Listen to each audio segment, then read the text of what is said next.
आज आपण बनवत आहोत मुगाची भजी। मोड आलेले मूग घेतले, गरम पाण्यात टाकून ते सोलून घेतले।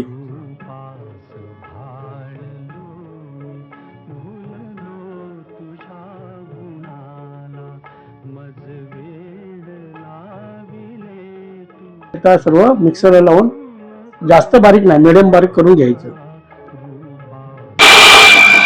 हे बघा असं बारीक झालंय।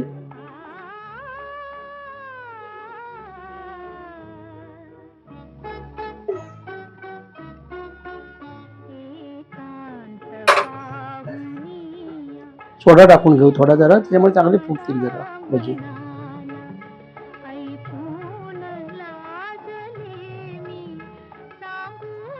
हे बघा अशी लाल झाले पाहिजे।